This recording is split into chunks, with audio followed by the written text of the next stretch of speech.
الحمد لله نحمده ونستعينه ونؤمن به ونتوكل عليه ونعوذ بالله من شرور أنفسنا ومن سيئات أعمالنا من يهده الله فلا مضل له ومن يضلل فلا هادي له أشهد أن لا إله إلا الله وأشهد أن محمدا عبده ورسوله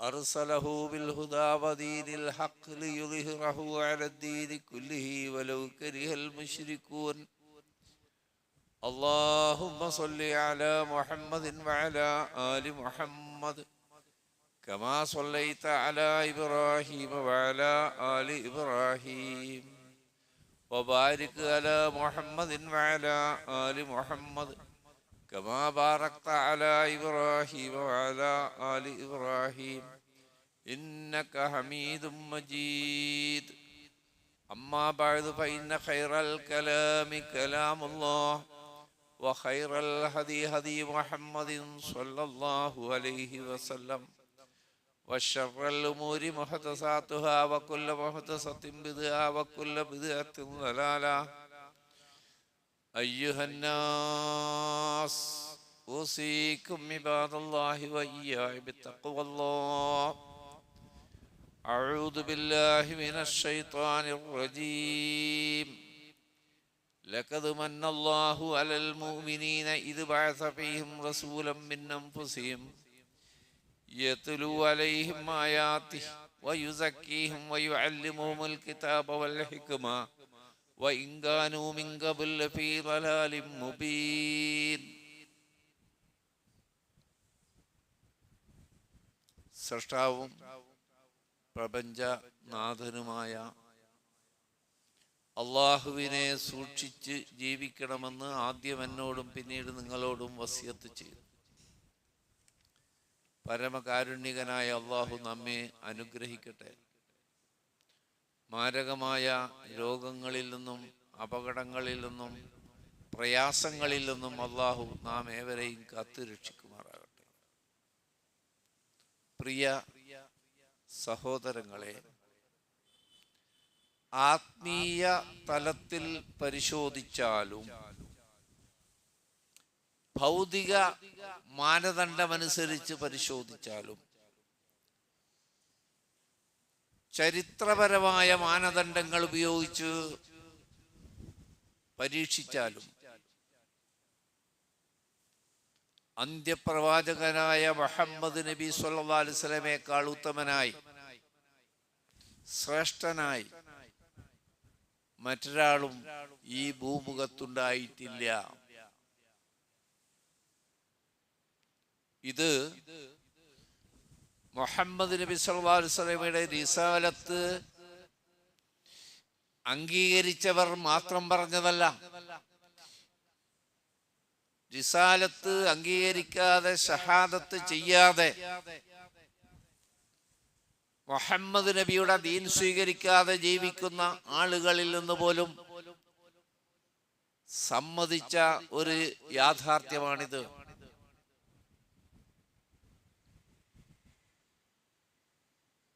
മുഹമ്മദ് നബി സല്ലല്ലാഹു അലൈഹി വസല്ലം റസൂലായി നിയോഗിക്കപ്പെട്ടത് മുതൽ അദ്ദേഹത്തെ കുറിച്ച് ചർച്ച ചെയ്യപ്പെടുന്നു. ആദ്യം മക്കയിൽ നിന്ന് ആരംഭിച്ച് പിന്നെ അറേബ്യയിലേക്ക് വ്യാപിച്ച് അയൽ നാടുകളിലേക്ക് വ്യാപിച്ച് ഇന്ന് ലോകം മുഴുവൻ ചർച്ച ചെയ്യപ്പെടുന്ന ഒരു വ്യക്തിത്വമാണ് റസൂലുള്ളാഹി സ്വല്ലല്ലാഹു അലൈഹി വസല്ലം. ആ ചർച്ചയിൽ അനുകൂലിച്ചു കൊണ്ട് പറയുന്നവരുണ്ട്, പ്രശംസിച്ചു പറയുന്നവരുണ്ട്. ഒരു അത്ഭുതം കൂടി നമുക്ക് അതിൽ ദർശിക്കാൻ കഴിയും. ലോകത്തൊരിടത്തും മുഹമ്മദ് നബിയുടെ ഒരു പ്രതിമയില്ല, ഒരു ഫോട്ടോ ഇല്ല, ഒരു ചിത്രം പോലുമില്ല. അതിന് പ്രവാചകന് എത്രയോ നൂറ്റാണ്ടുകൾ മുമ്പുണ്ടായി എന്ന് വിശ്വസിക്കപ്പെടുന്ന മഹാന്മാരെന്ന് കരുതപ്പെടുന്ന ആളുകളുടെ പ്രതിമകളും ഫോട്ടോകളും ചിത്രങ്ങളും കൊണ്ട് ലോകം നിറക്കപ്പെട്ടിരിക്കുന്നു. അവരെ ഓർമ്മ ദിക്ർ നിലനിർത്താൻ വേണ്ടി.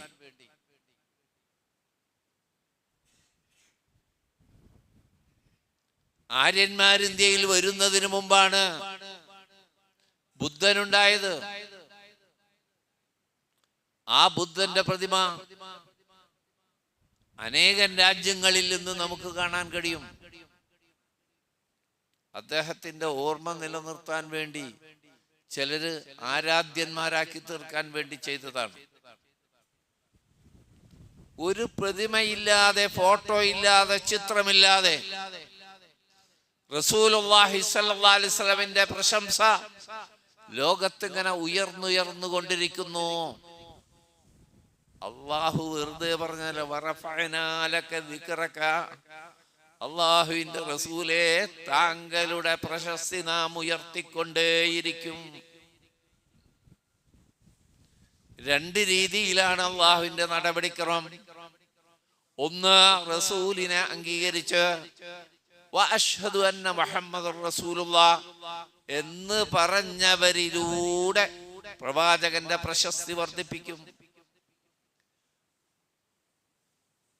പ്രവാചകനെ വിമർശിക്കുന്നവരിലൂടെയും പ്രവാചകന്റെ പ്രശസ്തി വർദ്ധിപ്പിക്കും.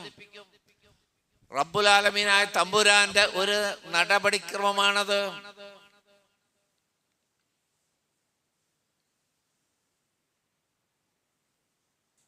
ശത്രുവിലൂടെ ഈ ദീൻ ഞാൻ പ്രചരിപ്പിക്കുമെന്ന് അല്ലാഹു പറഞ്ഞായി റസൂലുള്ളാഹി സ്വല്ലല്ലാഹു അലൈഹി വസല്ലം നമ്മളെ പഠിപ്പിച്ചിട്ടുണ്ട്.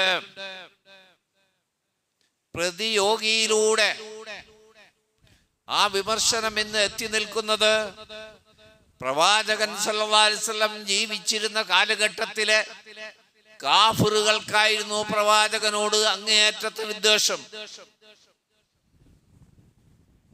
പ്രവാചകനെ തരം താഴ്ത്താൻ, അപമാനിക്കാൻ കിട്ടുന്ന ഒരു അവസരവും അവര് പാഴാക്കിയിരുന്നില്ല. എന്നിട്ടും അവര് പറഞ്ഞത് ചുരുക്കം ചില വാക്കുകളിൽ ഒതുങ്ങും. ഭ്രാന്തനാണ്, കവിയാണ്, ജ്യോത്സ്യനാണ്, ഇങ്ങനെ സിഹിർ ബാധിതനാണ്, അല്ലെങ്കിൽ സാഹിറാണ്, സിഹിർ ചെയ്യുന്നവനാണ് എന്നുള്ള പദങ്ങളിൽ പരിമിതമായിരുന്നു. ഏറ്റവും വിദ്വേഷമുള്ള പ്രവാചകനെ കൊല്ലാൻ ആഗ്രഹിച്ച, പ്രവാചകനോട് യുദ്ധം ചെയ്ത ആളുകളുടെ വിമർശനമെങ്കിൽ 14ാം നൂറ്റാണ്ടിപ്പുറത്ത് ആ പ്രവാചകനെ കുറിച്ച് ഏറ്റവും കഠിന ശത്രുതയുള്ളവർ പറയാത്ത കാര്യങ്ങളാണ് ഇന്ന് പ്രചരിപ്പിച്ചു കൊണ്ടിരിക്കുന്നത്. വർഗീയവാദികളിലൂടെയും നിരീശ്വര യുക്തിവാദ പ്രസ്ഥാനങ്ങളിലൂടെയും പ്രവാചകനെ അവമതിക്കാൻ, അതുവഴി ഇസ്ലാമിനെ അപമാനിക്കാൻ, ഖുർആനിനെ മോശമാക്കാൻ, അള്ളാഹുവിനെ തന്നെയും മോശമാക്കാൻ വർഗീയവാദികളും യുക്തിവാദികളുമൊക്കെ അതിന് പരിശ്രമിച്ചു കൊണ്ടിരിക്കുന്നു. ചോരക്കുതിയനായിരുന്നു മുഹമ്മദ് എന്നാണ് ഒരാക്ഷേപം. യുദ്ധക്കൊതിയനായിരുന്നു,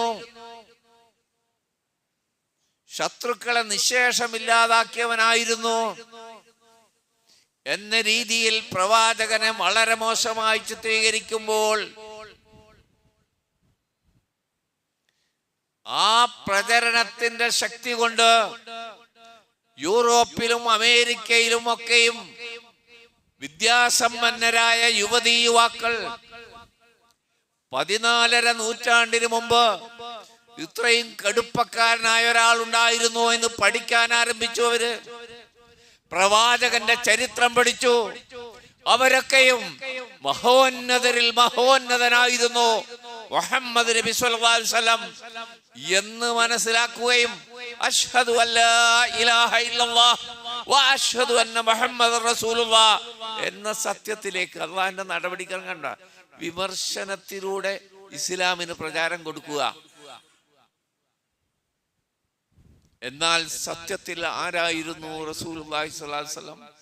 സൂറത്ത് അംബിയായിൽ അല്ലാഹു പറയുന്നു, വമാ അർസൽനാക ഇല്ലാ റഹ്മത്തൻ ലിൽ ആലമീൻ, ലോകർക്കാകമാനം കാരുണ്യമായിട്ടല്ലാതെ പ്രവാചകരെ താങ്കളെ നിയോഗിച്ചിട്ടില്ല. ലോകത്തിനു മുഴുവൻ, വിശ്വസിച്ചവർക്കും വിശ്വസിക്കാത്തവർക്കും. ഏതുവരെ എന്നാൽ അന്ന് പ്രവാചകനോട് യുദ്ധം ചെയ്തവരും അന്ന് സഹാബത്തിനെ കൊന്നൊടുക്കിയവരും ഇന്ന് പ്രവാചകനെ വിമർശിക്കുന്നവരും അടക്കമുള്ള ആദം നബിയുടെ സന്തതികൾക്ക് മുഴുവൻ വേണ്ടി നാളെ മഹ്ശറയിൽ വിചാരണക്ക് അപേക്ഷിക്കാനുള്ള അർഹത, പദവി ഒരേ ഒരാൾക്ക് അല്ലാഹു നൽകിയിട്ടുള്ളൂ. അനുവാദം മുഹമ്മദ് നബി സല്ലല്ലാഹു അലൈഹി വസല്ലമക്ക് മാത്രം. അനുയായികൾക്ക് വേണ്ടി മാത്രമല്ല, എല്ലാ മനുഷ്യർക്കും വേണ്ടി ഇന്ന് വിമർശിക്കുന്നവർക്കടക്കം ആ മഹ്ശറയുടെ കൊടുഞ്ചോടിൽ പ്രയാസപ്പെട്ട് വിയർപ്പിൽ മുങ്ങി നിൽക്കുന്ന മനുഷ്യന് വേണ്ടി ഒരു അമ്പിയാക്കളും അള്ളാഹുവിനോട് ഒരക്ഷരം ഉരിയാടാൻ ധൈര്യമില്ലാതെ പ്രയാസപ്പെടുമ്പോൾ അള്ളാഹു അനുമതി കൊടുക്കുന്നത് മുഹമ്മദ് നബി സല്ലല്ലാഹു അലൈഹി വസല്ലമക്ക് മാത്രമാണ്. അതും അള്ളാഹുവിന്റെ ഒരു നടപടിക്രമമാണ്. അപ്പോ ആ റഹ്മത്തിന്റെ ഒന്നാമത്തെ ഉടമ അള്ളാഹുവാണ്. അള്ളാഹു റഹ്മത്തായിട്ടല്ല നിയോഗിച്ചിട്ടില്ല എന്നാ. റബീഉൽ അവ്വലൊക്കെ പറക്കുമ്പോ ഈ ആയത്ത് ആവർത്തിച്ച് നിങ്ങൾ കേൾക്കും. അപ്പൊ ആ റഹ്മത്ത് റസൂലിലേക്ക് ചുരുക്കിയിട്ടാണ് അവർ വിശദീകരിക്കുക. സത്യത്തിൽ അള്ളാഹ് പറയാണ്, ആ ആയത്ത് ശ്രദ്ധിച്ചില്ലേ, ഞാൻ അയച്ചിട്ടില്ല എന്നാണ്, റഹ്മത്തായിട്ടല്ലാതെ താങ്കളെ നിയോഗിച്ചിട്ടില്ല എന്നാണ് അള്ളാഹ് പറഞ്ഞത്. ആ റഹ്മത്ത് ആദ്യം ചേർന്ന് വരുന്നത് അള്ളാഹുലേക്കാണ്. അത് മനസ്സിലായില്ലെങ്കിൽ സൂറത്ത് ആൽ ഇമ്രാനിലെ 164 ആയത്ത് കൂടി ശ്രദ്ധിക്കുക. ലഖദ് മന്നല്ലാഹു അലൽ മുഅ്മിനീന, നിശ്ചയമായും അല്ലാഹു മുഅ്മിനീങ്ങൾക്ക് വലിയ ഔദാര്യം ചെയ്തിരിക്കുന്നു, ദാക്ഷിണ്യം കാണിച്ചിരിക്കുന്നു. ഇത് ബഅസഫിഹിം റസൂലൻ മിൻ അൻഫുസിഹിം, അവരിൽ നിന്ന് തന്നെ ഒരു റസൂലിനെ നിയോഗിക്ക വഴി അല്ലാഹു വലിയ അനുഗ്രഹമാണ്, ദാക്ഷിണ്യമാണ്, ഔദാര്യമാണ് കാണിച്ചിട്ടുള്ളത്. ആ റസൂലിന്റെ പ്രത്യേകത യത്ലു അലൈഹിം ആയാതിഹി, അല്ലാഹുവിന്റെ ആയത്തുകൾ ഓതിക്കേൽപ്പിക്കുന്ന, വയുസക്കീഹിം, അങ്ങനെ ഖുർആൻ ഓതിക്കേൽപ്പിച്ച് പഠിപ്പിച്ചുകൊണ്ട് ഖുർആന്റെ സാരാംശം ബോധ്യപ്പെടുത്തിക്കൊണ്ട് അവരെ സംസ്കരിച്ചെടുക്കുകയും വയുഅല്ലിമുൽ കിതാബ വൽ ഹിക്മ, അല്ലാഹുവിന്റെ വേദഗ്രന്ഥമായ പരിശുദ്ധ ഖുർആൻ അവരെ പഠിപ്പിക്കുകയും, ഓതാൻ പഠിപ്പിക്കല്ല കേട്ടാ, ഓതാൻ പഠിപ്പിക്കല്ല, പഠിപ്പിക്കുകയാണ്. അതെന്താണെന്ന് പഠിപ്പിക്കുകയും വൽ ഹിക്മത, ആ ഇൽമിൽ നിന്ന് എങ്ങനെ അമല് ചെയ്യണം എന്നത് കൂടി, അതാണ് ഹിക്മത്ത്. വഇൻകാനു മിൻ ഖബൽ ഫീ ളലാലിൻ മുബീൻ, മുമ്പ് ആ ജനത വ്യക്തമായ വഴികേടിലായിരുന്നു. ആ വഴികേടിലായിരുന്ന ജനതയെ അള്ളാഹുവിന്റെ ഖുർആൻ ഓതിക്കേൽപ്പിക്കുകയും അതിന്റെ സാരാംശം പഠിപ്പിക്കുകയും അതിന്റെ പൊരുള് മനസ്സിലാക്കി കൊടുക്കുകയും അതിലൂടെ നേടിയ ഇൽമിലൂടെ എങ്ങനെ അമല് ചെയ്യാം എന്ന് പ്രവൃത്തിയിലൂടെ, വാക്കിലൂടെ, നിർദ്ദേശത്തിലൂടെ കാണിച്ചു കൊടുക്കുകയും ചെയ്തുകൊണ്ട് ആ ജനസമൂഹത്തെ സംസ്കരിച്ചവനാണ്. അങ്ങനെ ഒരു റസൂലിനെ നിയോഗിച്ചത് വഴി അള്ളാഹുവിലേക്കാണ് അനുഗ്രഹം ചേരുന്നത്. അള്ളാഹു വലിയ കാരുണ്യമാണ്, അനുഗ്രഹമാണ്, ദാക്ഷിണ്യമാണ് കാണിച്ചത്.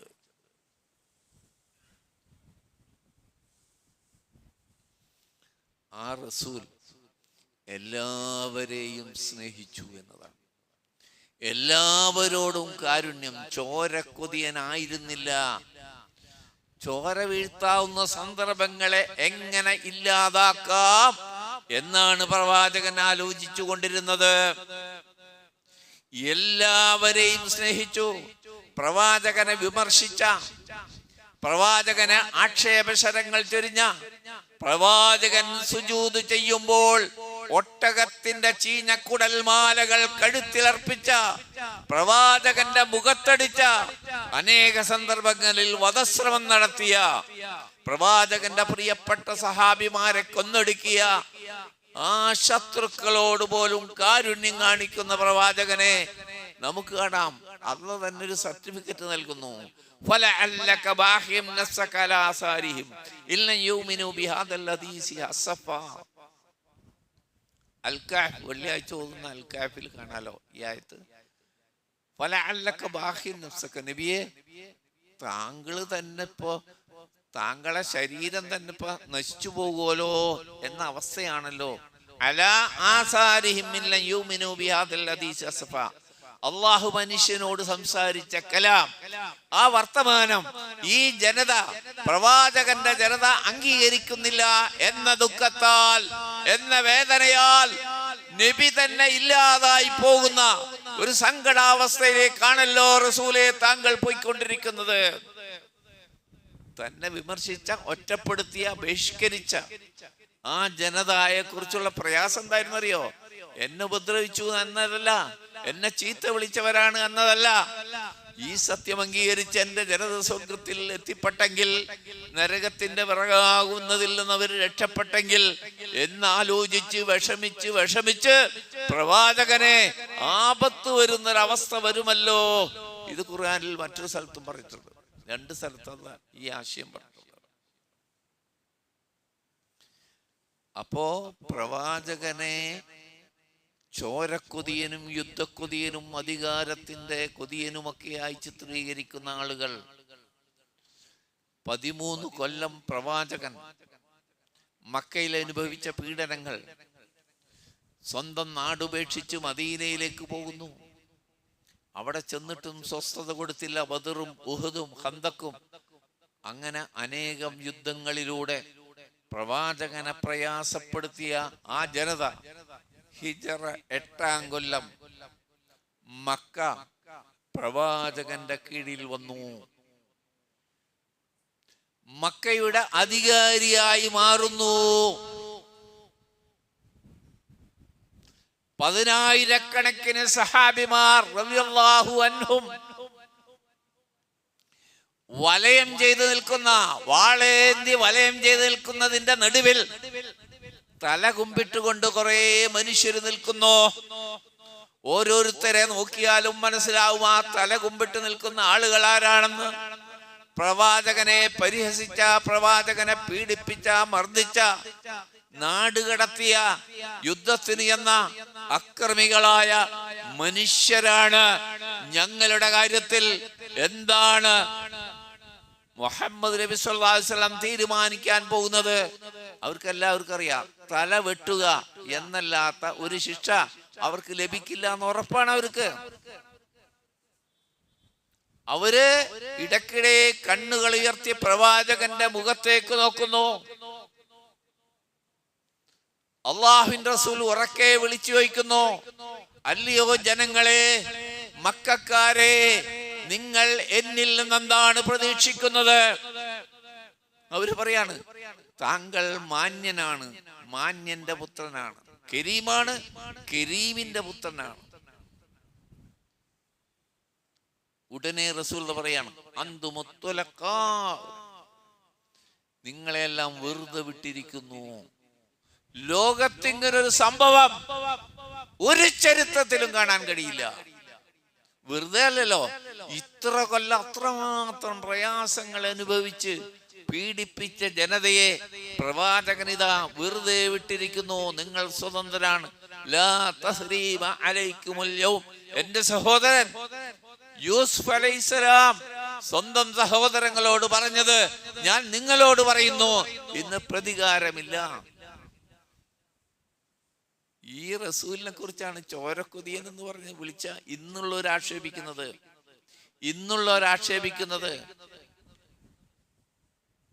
ആലോചിച്ച് നോക്ക് നിങ്ങൾ,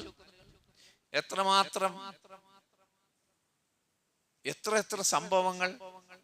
ദാത്തുരിക്കാവ് എന്ന യുദ്ധത്തിന് പോയി റസൂലുള്ള വിശ്രമിച്ചു കൊണ്ടിരിക്കെ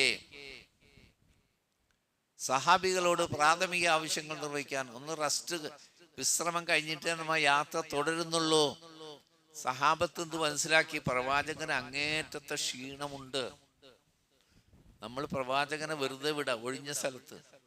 പ്രവാചകന് പ്രയാസവും നമ്മ അടുത്ത് നിന്നാൽ, അങ്ങനെ ഒരു മരത്തിന്റെ തണലിൽ പ്രവാചകൻ സ്വന്തം വാള് കൊളുത്തി വെച്ച് ആ തണലിൽ വിശ്രമിച്ചു കൊണ്ടിരിക്കെ മയക്കത്തിലേക്ക് പോയി. സഹാബത്ത് അവരുടെ സ്വന്തം കാര്യങ്ങളിൽ മുഴുകി. അപ്പോഴാണ് മഹാരിബ് ഗോത്രത്തിലെ ഒരു ദുഷ്ടൻ പ്രവാചകന്റെ വാളുകൾ എടുത്തിട്ട് പ്രവാചകനോട് ചോദിക്കുകയാണ്, എന്റെ വാളിൽ നിന്ന് നിന്നെ രക്ഷിക്കാൻ ആരുണ്ട്? പ്രവാചകൻ കിടക്കണം. അപ്പോഴാണ് നബീരന്റെ വാള്, നബി സല്ലല്ലാഹുവിന്റെ വാളെടുത്തിട്ട് ആ ദുഷ്ടൻ ചോദിക്കണത്, എന്നിൽ നിന്ന് നിന്നെ രക്ഷിക്കാൻ ആരുണ്ട്? മറുപടി പറയാൻ പ്രവാചകൻ ആലോചിക്കേണ്ടി വന്നില്ല. അല്ലാഹ്! ഒറ്റ ശബ്ദം, അല്ലാഹ് മാത്രം. ആ ദുഷ്ടന്റെ കൈ വിറച്ചു, വാള് താഴെ വീണു. അല്ലാഹ് എന്നോട് കേട്ടപ്പോഴേ ആ ദുഷ്ടന്റെ കൈ വിറച്ചു, വാള് താഴെ വീണു.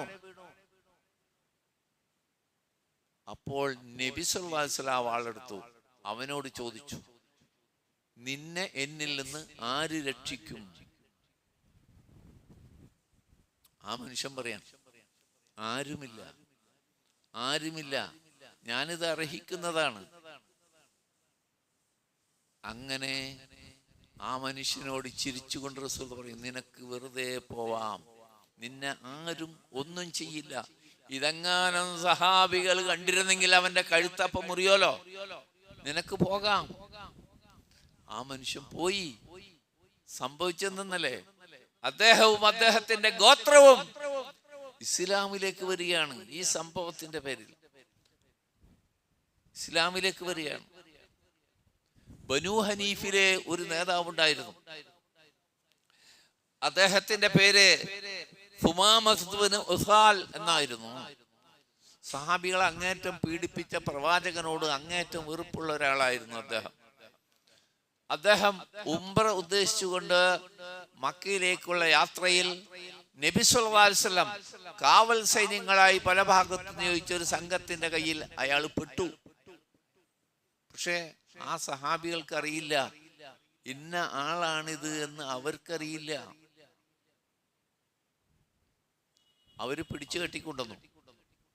പ്രവാചകന്റെ മുന്നിലെത്തിയപ്പോ നബി സല്ലല്ലാഹു അലൈഹി വസല്ലം പറയുന്നത്, ഇത് സാധാരണ ആളല്ലട്ടാ, ഇത് നേതാവാണ്, ബനൂ ഹനീഫിലെ നേതാവാണ് ഈ സുമാമത്ത് ബിൻ ഉസാൽ. അദ്ദേഹത്തോട് മോശമായി ആരും പെരുമാറരുത്. പള്ളിയിൽ വരുന്നവരുടെ നമസ്കാരവും ഓത്തുമെല്ലാം കാണാനും കേൾക്കാനും പറ്റുന്ന ഒരു സ്ഥലത്ത് അദ്ദേഹത്തെ ബന്ധിക്കുക. കൃത്യമായി ഭക്ഷണം നൽകണം. മോശപ്പെട്ട ഒരു പെരുമാറ്റവും അദ്ദേഹത്തിന് നിങ്ങൾ ചെയ്യരുത്. റസൂലുള്ള ചെല്ലും, സുബഹി കഴിഞ്ഞിട്ട് ആ മനുഷ്യന്റെ അടുത്ത്, അള്ളാഹു ഏകനാണെന്നും ഞാൻ അള്ളാഹു റസൂലാണെന്നും നിങ്ങൾ സാക്ഷ്യം വഹിക്കുന്നുണ്ടോ? ഇല്ല.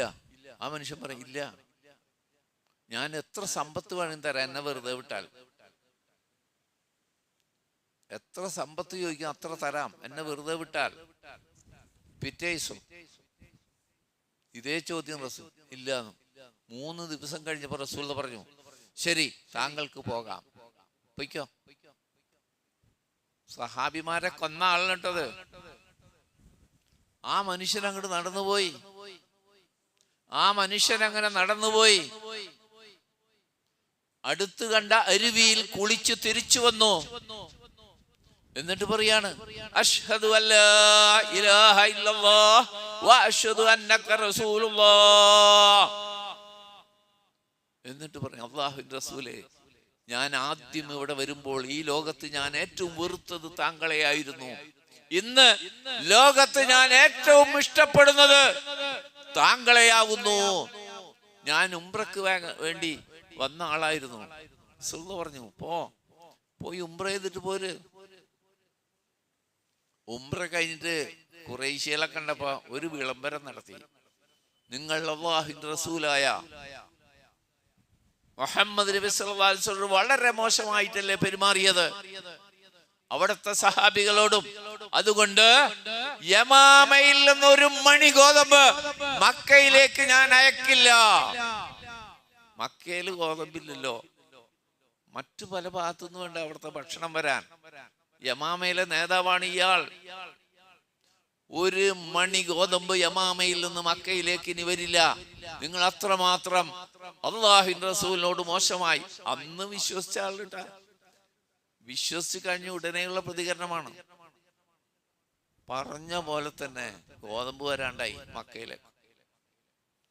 ആ മക്കയിലെ മുശ്രിക്കുകൾ, കാഫിറുകൾ പ്രവാചകനോട് ആവലാതി ബോധിപ്പിച്ചു. എങ്ങനെയെങ്കിലും ആ മനുഷ്യനെ പറഞ്ഞൊന്ന് സമ്മതിപ്പിക്കുക, ഞങ്ങൾ പട്ടിണി ആയിക്കൊണ്ടിരിക്കുക, കുട്ടികളൊക്കെ, സ്ത്രീകളും കുട്ടികളൊക്കെ, ഗോതമ്പില്ല. റസൂലുള്ള ആളെ വിട്ടു, യമാമയിലേക്ക് ആളെ വിട്ടുകൊണ്ട് സുമാമത്ത് ബിൻ ഉസാലിനോട് പറഞ്ഞു, ഭക്ഷണം തടയരുത്, അതൊരു ഇൻസാനിയത്താണ്, മനുഷ്യത്വമാണ്. ആ മനുഷ്യത്വത്തിൽ ആദർശമോ മതമോ ജാതിയോ ഒന്നും തന്നെ ഇല്ല. അവർക്ക് ഗോതമ്പ് മുടക്കരുത്. ശത്രുക്കൾക്കാണത്, പ്രവാചകനെ പീഡിപ്പിച്ചവർക്കാണ്. അവരെ ഭക്ഷണം തടയരുത്. ആ റസൂലിനെ കുറിച്ചാണ് ഇങ്ങനെയൊക്കെ മനുഷ്യന്മാര് പറഞ്ഞുണ്ടാക്കിയത് എന്ന് മാത്രമല്ല പ്രിയപ്പെട്ടവരെ, പ്രവാചകൻ ഹിജറ പോരുന്ന രംഗം പലതവണ ഈ മെമ്പറിൽ നിങ്ങൾ കേട്ടതാണ്. പ്രവാചകനെ കൊല്ലാൻ എല്ലാ ഗോത്രങ്ങളിൽ നിന്നുള്ള ആരോഗ്യമുള്ള ചെറുപ്പക്കാർ വാളേന്തി വീടിനെ വളഞ്ഞ സന്ദർഭത്തിൽ നബി സല്ലല്ലാഹു അലൈഹി വസല്ലം വീട്ടിൽ നിന്നത് കാണുന്നു.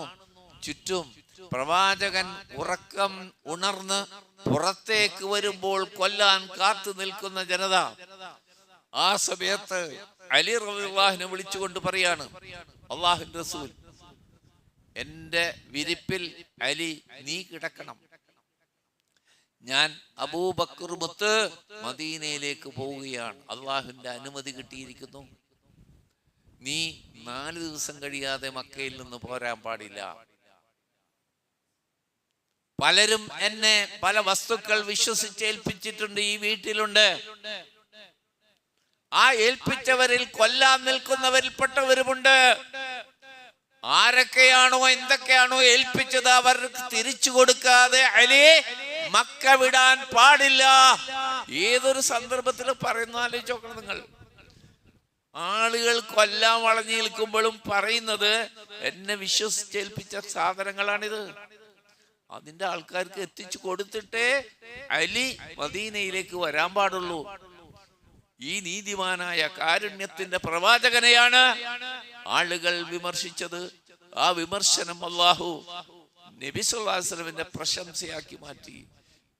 എത്ര കേരളത്തിലും ഇന്ത്യയിലും വിദേശങ്ങളിലും യൂറോപ്പിൽ പ്രത്യേകിച്ചും വിജ്ഞാനം നേടിയ ആളുകൾ പ്രവാചകനെ പഠിക്കുന്നു, ഖുർആൻ പഠിക്കുന്നു, അവർ ഇസ്ലാമിലേക്ക് ഒഴുകി വന്നുകൊണ്ടിരിക്കുകയാണ്. എത്ര വിമർശനമുണ്ടോ, അതിനേക്കാൾ ഉപരിയാണ് ഇതിലേക്ക്. അത് അള്ളാഹുവിന്റെ ഒരു നടപടിക്രമമാണ്. നമുക്കും ഉന്നതൻ ആയ മനുഷ്യൻ റസൂൽ മുഹമ്മദ് നബി സല്ലല്ലാഹു അലൈഹി വസല്ലം, ആ റസൂലുള്ള കാണിച്ചു തന്ന വഴിയാണ് രക്ഷയുടെ വഴി. ആ റസൂലുള്ള ഓതി കേൾപ്പിച്ച ഖുർആനാണ് നമ്മുടെ ഹിദായത്തിന്റെ മാർഗം. ആ സുന്നത്ത് പാലിക്കുന്നതിലാണ് നമ്മുടെ രക്ഷയുള്ളത്.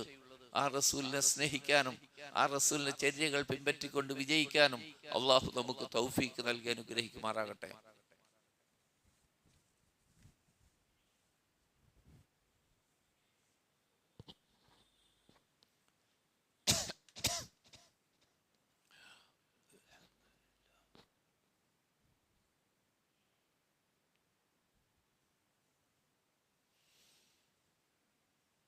അൽഹംദുലില്ലാഹ്. اللهم صل على محمد وعلى آل محمد أيها الناس أوصيكم عباد الله وإياي بتقوى الله. അള്ളാഹുവിനെ സൂക്ഷിക്കണമെന്ന് ഒരിക്കൽ കൂടി എന്നെയും നിങ്ങളെ ഓർമ്മപ്പെടുത്തുന്നു. നമ്മിൽ നിന്ന് മരണപ്പെട്ടുപോയ ആളുകൾക്ക് അള്ളാഹു പുറത്ത് മാപ്പാക്കി കൊടുക്കുമാറാകട്ടെ. നമ്മിൽ രോഗികളായിട്ടുള്ള ആളുകൾക്ക് പരിപൂർണ ശിഫ നൽകി അള്ളാഹു അനുഗ്രഹിക്കുമാറാകട്ടെ. ആ റസൂലുള്ളയുടെ അനുയായികളാണല്ലോ നമ്മൾ. ആ റസൂൽ അള്ളാന്റെ, ആ മുഹമ്മദ് നബി അള്ളാന്റെ റസൂലാണെന്ന് സാക്ഷ്യം വഹിച്ച് മുസ്ലിമായവരല്ലേ നമ്മൾ. നമുക്ക് ശരിക്കും ചരിത്രം അറിയോ? ആ റസൂൽ പഠിക്കാൻ നമ്മൾ ശ്രമിച്ചിട്ടുണ്ട്? ആ ചര്യ മനസ്സിലാക്കാൻ ശ്രമിച്ചിട്ടുണ്ടോ? ബിദ്അത്തുകളുടെ പിന്നാലെ പാഞ്ഞു പോകുന്നവർ പ്രവാചകന്റെ ചര്യ പഠിക്കാൻ ശ്രമിച്ചിട്ടുണ്ടോ? ആ റസൂല് വിശ്വാസികളോട് പ്രത്യേകം കാരുണ്യത്തിന്റെ ഉടമയായിരുന്നു. അല്ലാഹു തന്നെ പറഞ്ഞു തൗബയിൽ, ലഖദ് ജാഅക്കും റസൂലും മിൻ അൻഫുസിക്കും അസീസുൻ അലൈഹി മാ അനിത്തും, നിശ്ചയമായും നിങ്ങളിൽ നിന്നുള്ളൊരു റസൂല് നിങ്ങൾക്ക് വന്നിരിക്കുന്നു. അസീസുൻ അലൈഹി മാ അനിത്തും, നിങ്ങളിൽ ഒരാൾക്ക് എന്തെങ്കിലും പ്രയാസമുള്ളത് സഹിക്കാനാവാത്ത റസൂലാണത്. നിങ്ങൾക്ക് എന്തെങ്കിലും പ്രയാസമുണ്ടായാൽ സഹിക്കാനാവാത്ത റസൂലാണത്. ഹരീസുൻ അലൈക്കും, നിങ്ങളോട് അങ്ങേയറ്റത്തെ നിങ്ങളിൽ നന്മയുണ്ടാകണമെന്ന് അത്യധികമായി കൊതിക്കുന്നവനാണ് ആ റസൂൽ. ബിൽ മുഅ്മിനീന റഊഫുർ റഹീം, മുഅ്മിനീങ്ങളോട് ദയാദാക്ഷിണ്യമുള്ള കാരുണ്യമുള്ള ആളാകുന്നു. അള്ളാഹു റസൂലിനെ വിശേഷിപ്പിക്കാൻ ഉപയോഗിച്ച ആ രണ്ട് പദങ്ങളൊന്ന് ശ്രദ്ധിച്ചാൽ മതി. റഊഫ് അള്ളാഹിന്റെ നാമമാണ്, അള്ളാഹിന്റെ നാമമാണത്. റഹീം അതും അള്ളാഹിന്റെ നാമമാണ്. അള്ളാഹുവിന്റെ അത്യുന്നതമായ കാരുണ്യത്തിന്റെ പ്രതീകമാണ്. ദയാവായ്പിന്റെ പ്രതീകമായി അള്ളാഹുവിന്റെ രണ്ട് നാമങ്ങളായി അള്ളാഹു പ്രഖ്യാപിച്ചതാണിത്. ആ രണ്ട് നാമങ്ങളിട്ട് അള്ളാഹ് റസൂലിനെ വിശേഷിപ്പിക്കുന്നു. അപ്പൊ എത്ര സ്നേഹം, എത്ര കാരുണ്യം ആ പ്രവാചകനുണ്ട്. റസൂൽ പറഞ്ഞു, എന്റെ ഉപമ ഒരു തീ കത്തിച്ചവന്റെ ഉപമയാണ്. തീ കത്തിക്കുമ്പോൾ ഈ വണ്ടുകളും ശലഭങ്ങളും ആ തീയിലേക്ക് പാറി വരും, പരമാവധി തടയാൻ ശ്രമിക്കും. ഞാൻ എന്റെ ജനതയെ തീക്കുണ്ടത്തിലേക്ക് ചാടുന്നതിൽ നിന്ന് ഊരക്ക് പിടിച്ച് തടയാൻ ശ്രമിക്കുന്നു. അവരെന്റെ കൈ തട്ടിമാറ്റി ആ നരകത്തിലേക്ക് വീഴുന്നു. ഇതാണ് എന്റെ ഉപമ. ആ പ്രവാചകൻ സമൂഹത്തോട് കാണിച്ച ഉപമ. എന്നും പ്രവാചകൻ ആ അനുയായികളോട്, ഖിയാമത്ത് നാൾ വരെ അനുയായികളോട് പ്രത്യേക കാരുണ്യമുള്ള ആളായിരുന്നു. നമ്മുടെ ഉമ്മ ആയിഷ ബീബി പറയാണ്, ഒരു ദിവസം അള്ളാഹുവിന്റെ റസൂൽ വളരെ സന്തുഷ്ടനായി പ്രസന്നവദനായി ആയിഷയുടെ വീട്ടിലേക്ക് കയറി വന്നു. ആയിഷ ഇരിക്കാൻ കുടിക്കാനൊക്കെ കൊടുത്ത്, ഇരിക്കാനൊക്കെ കൊടുത്ത് വിരിപ്പിലിങ്ങനെ ഇരിക്കുക. നബിയുടെ മുഖത്തെ പ്രസന്നത കണ്ടപ്പോ ആയിഷ പറഞ്ഞു, അള്ളാഹുവിന്റെ റസൂലേ, എനിക്ക് വേണ്ടി താങ്കൾ റബ്ബിനോട് പ്രാർത്ഥിക്കണം. റസൂലുള്ളാഹ് തന്റെ ഭാര്യ, തന്റെ സുഹൃത്തിന്റെ മകൾ ആയിഷയ്ക്ക് വേണ്ടി റബ്ബിനോട് പ്രാർത്ഥിച്ചു. അതിലുള്ള ആനന്ദം കൊണ്ട് പ്രവാചകന്റെ മടിയിലേക്ക് ആയിഷ മുഖം കുത്തി. ആയിഷയുടെ സന്തോഷം നബി സല്ലല്ലാഹു അലൈഹി വസല്ലം മനസ്സിലായി. നബി ചോദിച്ചു, ആയിഷ, നിനക്ക് വേണ്ടി ഞാൻ പ്രാർത്ഥിച്ചത് നിന്നെ സന്തോഷിപ്പിച്ചുവോ? അതേ റസൂലേ, ഇതിനേക്കാൾ വലുത് പിന്നെ എന്താ കിട്ടാനുള്ള എനിക്ക്? താങ്കള് റബ്ബിനോട് എനിക്ക് വേണ്ടി പ്രാർത്ഥിച്ച അതിനേക്കാൾ വലുത് എന്താ? എന്നാൽ ആയിഷ ഒരു കാര്യം മനസ്സിലാക്കണം, 5 നേരം നമസ്കാര ശേഷവും ഞാൻ എൻ്റെ ഉമ്മത്തിന് വേണ്ടി, ഖിയാമത്ത് നാൾ വരെയുള്ള ഉമ്മത്തിന് വേണ്ടിയാണ് റബ്ബിനോട് തേടിക്കൊണ്ടിരിക്കുന്നത്. എത്രമാത്രം സ്നേഹം ആ റസൂലുള്ളാഹ്ക്ക്, ആ റസൂലുള്ളാഹി റസൂലായി അംഗീകരിച്ചവരോട്, മൊത്തം മനുഷ്യരോടുണ്ട്. അത് ഇൻസാനിയത്താണ്. എന്നാൽ ആദർശത്തിന്റെ പേരിൽ റസൂലുള്ളാഹിയുടെ ആദർശം പിൻപറ്റുന്നവർ, റസൂലുള്ളാഹിയുടെ ചര്യ പിൻപറ്റുന്നവർ എന്ന നിലയിൽ ആ സത്യം മനസ്സിലാക്കി നമുക്ക് റസൂല് പഠിപ്പിക്കാത്ത ഒരു ബിദ്അത്ത് എങ്ങനെ ചെയ്യാൻ പറ്റുന്നു സഹോദരങ്ങളെ? അതുകൊണ്ട് ആ പ്രവാചക ചര്യ പഠിക്കുക, അതനുസരിച്ച് ജീവിച്ച് സ്വർഗം നേടാൻ ശ്രമിക്കുക. ഒരു കാര്യം പ്രത്യേകം പറയാം, ഖുതുബ തുടങ്ങുമ്പോൾ 3 സഫിലേക്കുള്ള ആളുകളെ ഉണ്ടായിരുന്നുള്ളൂ, അതും തികഞ്ഞിരുന്നില്ല. എത്രയോ തവണ ഈ മിമ്പറിൽ നിന്നത് പറയുന്നു. ആദ്യം പറഞ്ഞത് കേട്ടിട്ടില്ല കുറെ ആൾക്കാർ, പകുതി തൊട്ട് കേട്ടവരുണ്ട്. അതുകൊണ്ട് എന്തായാലും നമ്മ ജുമാക്ക് വരാൻ തീരുമാനിച്ചില്ലേ എന്നും പറയുന്ന പോലെ ആവർത്തിക്കുന്നു, നേരത്തെ വരിക. ജുമയുടെ പരിപൂർണ പുണ്യം കിട്ടണമെങ്കിൽ ഖുത്ബ ആരംഭിക്കുമ്പോൾ പള്ളിയിൽ ഉണ്ടാവണം. റസൂൽ പറഞ്ഞു, പള്ളിയുടെ വാതിലുകളിൽ അള്ളാഹു ചില മലായിക്കത്തുകളെ നിശ്ചയിച്ചിട്ടുണ്ട്. ഇമാമ് ഖുത്ബക്ക് വേണ്ടി മെമ്പറിൽ കയറിയാൽ ആ ജുമഅക്ക് വന്നവരുടെ പേര് രേഖപ്പെടുത്തുന്ന രേഖ അടയ്ക്കും. എന്നിട്ട് ഉത്ബോധനം കേൾക്കാൻ മലക്കുകൾ പള്ളിയിൽ ഇരിക്കും. പിന്നെ വന്നവരൊന്നും രേഖയിലുണ്ടാവില്ല. ഖുത്ബ തുടങ്ങിയിട്ട് ജുമഅക്ക് വന്നവരുടെ പേരുണ്ടാവൂല. എത്രയോ തവണ ഇത് പറഞ്ഞു. അതുകൊണ്ട് പരമാവധി നേരത്തെ എത്തുക. അള്ളാഹു നമ്മളെ അനുഗ്രഹിക്കട്ടെ. പരമാവധി പുണ്യം നേടാൻ അള്ളാഹുവിന്റെ കൽപ്പനയും റസൂലിന്റെ കൽപ്പനയും അംഗീകരിച്ച് ജീവിക്കുന്നവരിൽ ഉൾപ്പെടാൻ അള്ളാഹു നമുക്ക് തൗഫീഖ് നൽകി അനുഗ്രഹിക്കുമാറാകട്ടെ. അല്ലാഹുമ്മ ഗ്ഫിർ ലിൽ മുഅ്മിനീന വൽ മുഅ്മിനാത്ത് വൽ മുസ്ലിമീന വൽ മുസ്ലിമാത്ത് അൽഅഹ്യാ മിന്നാ വൽ അംവാത്ത് ഇന്നക മുജീബുദ് ദഅവാതി യാ ഖാദിയൽ ഹാജാത്ത്. اللهم ربنا آتنا في الدنيا حسنة وفي الآخرة حسنة وقنا عذاب النار. آمين برحمتك يا رب.